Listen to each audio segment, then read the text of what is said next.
ಶಾರದಾ ಶಾರದಾಂ ಭೋಜವದನಾವದನಾಂಬುಜೇ ಸರ್ವದಾ ಸರ್ವದಾಸ್ಮಾಕಂ ಸನ್ನಿಧಿಂ ಸನ್ನಿಧಿಂ ಕ್ರಿಯಾತ್. ಸಮಸ್ತ ವೀಕ್ಷಕರಿಗೂ ಏಪ್ರಿಲ್ ತಿಂಗಳ ಕನ್ಯಾ ರಾಶಿಯ ಮಾಸ ಭವಿಷ್ಯದ ಕಾರ್ಯಕ್ರಮಕ್ಕೆ ಸುಸ್ವಾಗತ. ನಾವು ಮೊದಲಿಗೆ ಈ ಮಾಸದಲ್ಲಿ ನಡೆಯುವಂತಹ ಗ್ರಹಗಳ ಬದಲಾವಣೆಗಳ ಬಗ್ಗೆ ತಿಳಿದುಕೊಳ್ಳೋಣ. ಈ ತಿಂಗಳ 2ನೇ ತಾರೀಕಿನಂದು ಕುಜಗ್ರಹ, 10ನೇ ತಾರೀಕಿನಂದು ಬುಧ ಗ್ರಹ ಮೀನ ರಾಶಿಗೆ ಪ್ರವೇಶವನ್ನು ಮಾಡ್ತಾ ಇರುವಂಥದ್ದು.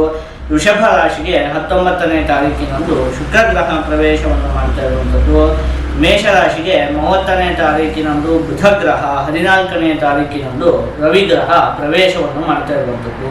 ಇದಿಷ್ಟು ಕೂಡ ಈ ಮಾಸದಲ್ಲಿ ನಡೆಯುವಂತಹ ಪ್ರಮುಖವಾದ ಗ್ರಹಗಳ ಬದಲಾವಣೆ.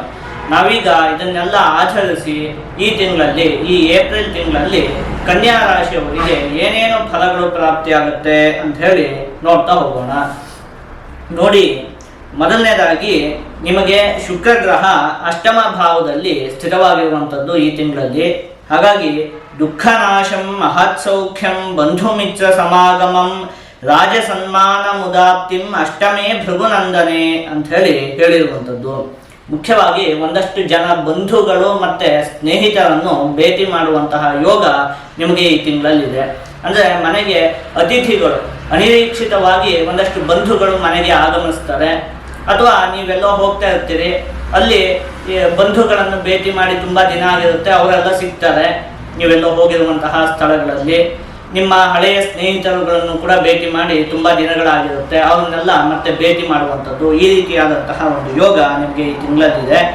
ಹಾಗೆ ಗಣ್ಯ ವ್ಯಕ್ತಿಗಳಿಂದ, ಸಮಾಜದಲ್ಲಿ ಗುರುತಿಸಿಕೊಂಡಿರುವಂತಹ ಗಣ್ಯ ವ್ಯಕ್ತಿಗಳಿಂದ ನಿಮ್ಮ ಬಗ್ಗೆ ಒಂದು 4 ಒಳ್ಳೆಯ ಮಾತುಗಳು ಕೇಳಿ ಬರುತ್ತೆ. ಸಮಾಜದಲ್ಲಿ ಮುಖ್ಯವಾದಂತಹ ವ್ಯಕ್ತಿಗಳು ನಿಮ್ಮ ಒಂದು ಪ್ರಶಂಸೆಯನ್ನು ಈ ತಿಂಗಳಲ್ಲಿ ಮಾಡ್ತಾರೆ. ಇನ್ನು ಮನೆಯನ್ನು ನವೀಕರಣ ಮಾಡುವಂತಹ ಯೋಗ ನಿಮಗೆ ಈ ತಿಂಗಳಲ್ಲಿದೆ. ಅಂದರೆ ಮನೆಗೆ ಸುಣ್ಣ ಬಣ್ಣವನ್ನು ಬಳಸುವಂಥದ್ದು ಇರಬಹುದು. ಈ ರೀತಿಯಾಗಿ ಒಂದಷ್ಟು ಮನೆ ಸುಂದರವಾಗಿ ಕಾಣುವ ಹಾಗೆ ಮಾಡುವಂತಹ ಒಂದು ಯೋಗ ಅಂತ ಹೇಳುವಂಥದ್ದು ನಿಮಗೆ ಈ ತಿಂಗಳಲ್ಲಿದೆ. ಬುಧ ಗ್ರಹ ನಿಮಗೆ ಸಪ್ತಮ ಭಾವದಲ್ಲಿ ಸ್ಥಿತವಾಗಿರುವಂಥದ್ದು, ಅದರಲ್ಲೂ ಕೂಡ ಅದು ನೀಚವಾಗಿ ಸ್ಥಿತವಾಗಿರುವಂಥದ್ದು. ಹಾಗಾಗಿ ಈ ವಿಚಾರದಲ್ಲಿ ನೀವು ಒಂದು ಸ್ವಲ್ಪ ಜೋಪಾನವಾಗಿರಬೇಕಾಗುತ್ತೆ. ದೌರ್ಭಾಗ್ಯಂ ಅಲ್ಪಲಾಭಂಚ ರಾಜಕೋಪಂಚ ವಾತರುಪು ಸರ್ವಾಂಗಜಾಡ್ಯಂ ದುಃಖಾಪ್ತಿಂ ಸಪ್ತಮೇ ಶಶಿನಂದನೆ ಅಂತ ಹೇಳಿರುವಂಥದ್ದು. ಅಲ್ಪ ಲಾಭ ನಿಮಗೆ ಈ ತಿಂಗಳಲ್ಲಿ ಒಂದು ಸ್ವಲ್ಪ ಮಟ್ಟಿಗೆ ಲಾಭ ಅನ್ನುವಂಥದ್ದು ಉಂಟಾಗುತ್ತೆ. ಅಂದರೆ ನೀವು ತುಂಬ ಪರಿಶ್ರಮ ಪಟ್ಟು ಕೆಲಸ ಮಾಡಿದರೆ, ಅಂದರೆ ನೀವೊಂದು 100 ರೂಪಾಯಿ ಕೆಲಸ ಮಾಡಿದರೆ ನಿಮಗೊಂದು 50 ರೂಪಾಯಿ ಲಾಭ ಅಂತ ಹೇಳುವಂಥದ್ದು ಸಿಗುತ್ತೆ. ನಿಮ್ಮ ಕೆಲಸ ತುಂಬ ಇರುತ್ತೆ, ಪರಿಶ್ರಮ ತುಂಬ ಇರುತ್ತೆ, ಆದರೆ ಅದಕ್ಕೆ ಹೋಲಿಸಿದ್ರೆ ನಿಮಗೆ ಕಮ್ಮಿ ಪ್ರಮಾಣದಲ್ಲಿ ಲಾಭ ಅಂತ ಹೇಳುವಂಥದ್ದು ಉಂಟಾಗುತ್ತೆ. ಲಾಭ ಉಂಟಾಗುತ್ತೆ, ಆದರೆ ನೀವು ಒದ್ದಾಡುವುದಕ್ಕೆ ಸರಿಯಾದಂತಹ ಲಾಭ ಅಂತ ಹೇಳುವಂಥದ್ದು ಉಂಟಾಗುವುದಿಲ್ಲ.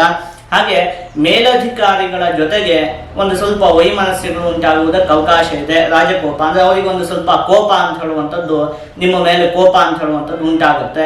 ಈ ರೀತಿಯಾಗುವುದಕ್ಕೂ ಕೂಡ ಅವಕಾಶ ಉಂಟು. ವಾತರುಪು, ವಾತಕ್ಕೆ ಸಂಬಂಧಪಟ್ಟಿರುವಂತಹ ಆರೋಗ್ಯದ ಸಮಸ್ಯೆ ನಿಮಗೆ ಈ ಹಿಂದಿನಿಂದಲೂ ಇದ್ದರೆ ನೀವು ಆ ವಿಚಾರದಲ್ಲಿ ಸ್ವಲ್ಪ ಈ ತಿಂಗಳಲ್ಲಿ ಜೋಪಾನವಾಗಿರಬೇಕಾಗುತ್ತೆ. ಜೊತೆಗೆ ಆಲಸ್ಯ ಅಂತ ಹೇಳುವಂಥದ್ದು ಈ ತಿಂಗಳಲ್ಲಿ ಹೆಚ್ಚಾಗಿ ಕಾಡುತ್ತೆ. ಯಾವ ಕೆಲಸ ಮಾಡೋಕ್ಕೆ ಹೋದ್ರು ಇವತ್ತು ಬೇಡ ನಾಳೆ ಮಾಡೋಣ, ಈ ರೀತಿಯಾಗಿ ಒಂದು ಸ್ವಲ್ಪ ಆಲಸ್ಯ ಅಂತ ಹೇಳುವಂಥದ್ದು ಈ ತಿಂಗಳಲ್ಲಿ ಹೆಚ್ಚಾಗಿ ಕಾಡುತ್ತೆ. ಇನ್ನು ಕುಜಗ್ರಹ ನಿಮಗೆ ಸಪ್ತಮ ಭಾವದಲ್ಲಿ ಸ್ಥಿತವಾಗಿರುವಂಥದ್ದು. ಕಳತ್ರ ಪುತ್ರ ಭ್ರಾತೃಣಾಂ ವಿರೋಧಂ ಸಪ್ತಮೇ ಕುಜೆ ಅಂತ ಹೇಳಿರುವಂಥದ್ದು. ಅಂದರೆ ಪತ್ನಿಯೊಂದಿಗೆ ಅಥವಾ ನಿಮ್ಮ ಪತಿಯೊಂದಿಗೆ, ಒಟ್ಟಿನಲ್ಲಿ ಸಂಗಾತಿಯೊಂದಿಗೆ ಒಂದು ಸ್ವಲ್ಪ ವೈಮನಸ್ಯ ಉಂಟಾಗುವುದಕ್ಕೆ ಅವಕಾಶ ಇರುತ್ತೆ. ಹಾಗೆ ಮಕ್ಕಳ ಜೊತೆಗೂ ಕೂಡ ಒಂದು ಸ್ವಲ್ಪ ವೈಮನಸ್ಯ ಉಂಟಾಗುವುದಕ್ಕೆ ಅವಕಾಶ ಇರುತ್ತೆ. ಒಟ್ಟಲ್ಲಿ ಕುಟುಂಬದಲ್ಲಿ ಒಂದು ಸ್ವಲ್ಪ ಅಶಾಂತಿಯ ವಾತಾವರಣ ಅಂತ ಹೇಳುವಂಥದ್ದು ಈ ತಿಂಗಳಲ್ಲಿ ಕಂಡುಬರುತ್ತೆ. ಎಲ್ಲ ದುಃಖನೇ ಆಗೋಯ್ತಲ್ಲ ಅಂತ ಕೇಳಿದರೆ ನೋಡಿ, ನಿಮ್ಗೆ ತುಂಬ ಚೆನ್ನಾಗಿರುವಂತಹ ಕಾಲ ಇದೆ. ಯಾವಾಗ ಅಂತ ಹೇಳಿದ್ರೆ ಜೂನ್ ತಿಂಗಳಿಂದ ಹಿಡಿದು ನಿಮಗೆ ತುಂಬ ಚೆನ್ನಾಗಿ ಅಭಿವೃದ್ಧಿ ಉಂಟಾಗುತ್ತೆ. ಇನ್ನೊಂದು 2 ತಿಂಗಳು, ಇದೊಂದು ಏಪ್ರಿಲ್ ಮೇ, ಈ ಒಂದು 2 ತಿಂಗಳು ಬಿಟ್ಟರೆ ಜೂನ್ ತಿಂಗಳಿಂದ ಹಿಡಿದು ನಿಮ್ಗೆ ತುಂಬ ಚೆನ್ನಾಗಿ ಅಭಿವೃದ್ಧಿ ಅನ್ನುವಂಥದ್ದು ಉಂಟಾಗುತ್ತೆ. ಗುರುಗ್ರಹ ಜೂನ್ ತಿಂಗಳ 2ನೇ ತಾರೀಕಿನಿಂದ ಹಿಡಿದು ಗುರುಗ್ರಹ ನಿಮಗೆ ಏಕಾದಶ ಭಾವದಲ್ಲಿ ಇರುತ್ತೆ. ಅಲ್ಲಿಂದ ಮುಂದೆ ನಿಮ್ಗೆ ತುಂಬ ಚೆನ್ನಾಗಿ ಅಭಿವೃದ್ಧಿ ಉಂಟಾಗುತ್ತೆ. ಇಷ್ಟು ದಿವಸ ಕಳೆದಿದ್ದೀರಲ್ಲ, ಇದೊಂದು 2 ತಿಂಗಳನ್ನ ಕಳೆದುಬಿಟ್ರೆ ಸರಿಯಾದಲ್ಲೂ ಇದೊಂದು ಏಪ್ರಿಲ್ ತಿಂಗಳಲ್ಲಿ ನಾನು ಹೇಳಿರುವಂಥ ಈ ವಿಚಾರಗಳಲ್ಲಿ ನೀವೊಂದು ಸ್ವಲ್ಪ ಜೋಪಾನವಾಗಿರಬೇಕಾಗುತ್ತೆ. ಇದಿಷ್ಟು ನಿಮಗೆ ಈ ತಿಂಗಳಲ್ಲಿ ಪ್ರಾಪ್ತಿಯಾಗುವಂತಹ ಫಲಗಳು. ಈಗ ಇದನ್ನೆಲ್ಲ ಒಟ್ಟುಗೂಡಿಸಿ ಒಂದೊಂದೇ ವಿಚಾರದಲ್ಲಿ ನಿಮಗೆ ಏನೇನು ಫಲ ಪ್ರಾಪ್ತಿಯಾಗುತ್ತೆ ಅಂತ ಹೇಳಿ ನೋಡ್ತಾ ಹೋಗೋಣ.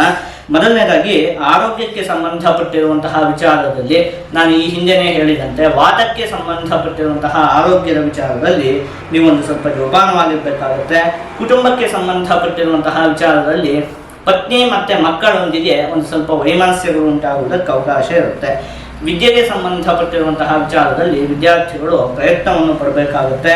ಹಣಕಾಸಿಗೆ ಸಂಬಂಧಪಟ್ಟಿರುವಂತಹ ವಿಚಾರದಲ್ಲಿ ಅಲ್ಪ ಲಾಭ ಉಂಟಾಗುತ್ತೆ, ಆದರೆ ನಿಮ್ಮ ಪರಿಶ್ರಮಕ್ಕೆ ತಕ್ಕದಾದಂತಹ ಲಾಭ ಅಂತ ಹೇಳುವಂಥದ್ದು ಉಂಟಾಗುವುದಿಲ್ಲ. ಉದ್ಯೋಗಕ್ಕೆ ಸಂಬಂಧಪಟ್ಟಿರುವಂತಹ ವಿಚಾರಕ್ಕೆ ಮಧ್ಯಮವಾಗಿದೆ, ಒಂದು ಸ್ವಲ್ಪ ಮೇಲಧಿಕಾರಿಗಳ ಕೋಪ ಅಂತ ಹೇಳುವಂಥದ್ದು ಉಂಟಾಗುವುದಕ್ಕೆ ಅವಕಾಶ ಇದೆ. ಹಾಗಾಗಿ ಮುಖ್ಯವಾಗಿ ನೀವು ಈ ತಿಂಗಳಲ್ಲಿ ವಿಷ್ಣು ದೇವರ ಆರಾಧನೆಯನ್ನು ಮಾಡಬೇಕು. ವಿಷ್ಣು ಸಹಸ್ರನಾಮವನ್ನು ಓದುವಂಥದ್ದು, ವಿಷ್ಣು ದೇವರ ದೇವಸ್ಥಾನಕ್ಕೆ ಹೋಗುವಂಥದ್ದು, ಇದನ್ನೆಲ್ಲ ನೀವು ಮಾಡ್ಕೊಳ್ಬೇಕಾಗುತ್ತೆ. ಈ ರೀತಿಯಾಗಿ ಮಾಡ್ಕೊಂಡ್ರೆ ನಿಮಗೆ ಯಾವುದೇ ಅಶುಭ ಫಲ ಅಂತ ಹೇಳುವಂಥದ್ದು ಪ್ರಾಪ್ತಿಯಾಗುವುದಿಲ್ಲ. ಜೊತೆಗೆ ಎಲ್ಲ ಶುಭ ಫಲಗಳು ಕೂಡ ಸಂಪೂರ್ಣವಾಗಿ ಪ್ರಾಪ್ತಿಯಾಗುತ್ತೆ. ಒಂದು ವಿಶೇಷ ಸೂಚನೆ, ಈ ವರ್ಷದ ಅಕ್ಷಯ ತೃತೀಯದಂದು ಅಂದರೆ ಏಪ್ರಿಲ್ ತಿಂಗಳ 20ನೇ ತಾರೀಕಿನಂದು ಶೃಂಗೇರಿಯಲ್ಲಿರುವಂತಹ ನಮ್ಮ ಶ್ರೀಮಾತಾ ಎಂಬ ಯಾಗಶಾಲೆಯಲ್ಲಿ ನಾವು ಶ್ರೀ ಸೂಕ್ತ ಹೋಮ, ದುರ್ಗಾ ಹೋಮ ಮತ್ತು ಸರಸ್ವತಿ ಹೋಮವನ್ನು ಹಮ್ಮಿಕೊಂಡಿದ್ದೇವೆ. ಈ 3 ಹೋಮಗಳ ಸಂಕಲ್ಪದಲ್ಲಿ ನೀವು ಕೇವಲ 1,000 ರೂಪಾಯಿಗಳನ್ನು ಪಾವತಿಸುವುದರ ಮೂಲಕ ನಿಮ್ಮ ಮತ್ತು ನಿಮ್ಮ ಕುಟುಂಬದವರ ಹೆಸರನ್ನು ನೋಂದಾಯಿಸಿಕೊಳ್ಳಬಹುದು. ನೋಡಿ, ಈ ಶ್ರೀ ಸೂಕ್ತ ಹೋಮವನ್ನು ಮಾಡುವುದರಿಂದಾಗಿ ಹಣಕಾಸಿಗೆ ಸಂಬಂಧಪಟ್ಟಿರುವಂತಹ ಸಮಸ್ಯೆಗಳಿದ್ದರೆ ಅದು ಬಗೆಹರಿಯುತ್ತೆ. ಹಾಗೆ ಉದ್ಯೋಗಕ್ಕೆ ಸಂಬಂಧಪಟ್ಟಿರುವಂತಹ ಸಮಸ್ಯೆಗಳು ಕೂಡ ಬಗೆಹರಿಯುತ್ತೆ.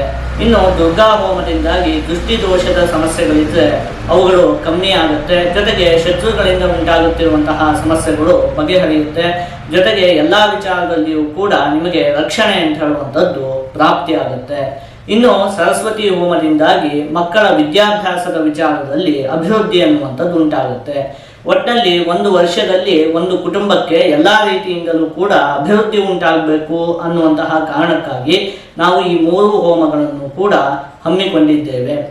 ಈ ಹಿಂದೆಯೇ ಹೇಳಿದಂತೆ ಕೇವಲ 1,000 ರೂಪಾಯಿಗಳನ್ನು ಪಾವತಿಸುವುದರ ಮೂಲಕ ನೀವು ಕೂಡ ನಿಮ್ಮ ಮತ್ತು ನಿಮ್ಮ ಕುಟುಂಬದವರ ಹೆಸರನ್ನು ಈ 3 ಹೋಮಗಳ ಸಂಕಲ್ಪದಲ್ಲಿ ನೋಂದಾಯಿಸಿಕೊಳ್ಳಬಹುದು. ಜೊತೆಗೆ ನಿಮ್ಮ ಮನೆಗೆ ಪ್ರಸಾದವನ್ನು ಕಳುಹಿಸಿಕೊಡುವಂತಹ ವ್ಯವಸ್ಥೆಯೂ ಕೂಡ ಇರುತ್ತದೆ. ನಿಮಗೆ ಇದರಲ್ಲಿ ಆಸಕ್ತಿ ಇದ್ದರೆ ಈ ಕೆಳಗಡೆ ಕಾಣುತ್ತಿರುವಂತಹ ಫೋನ್ ನಂಬರಿಗೆ ಫೋನನ್ನು ಮಾಡಿ ನೀವು ನಿಮ್ಮ ಮತ್ತು ನಿಮ್ಮ ಕುಟುಂಬದವರ ಹೆಸರನ್ನು ನೋಂದಾಯಿಸಿಕೊಳ್ಳಬಹುದು.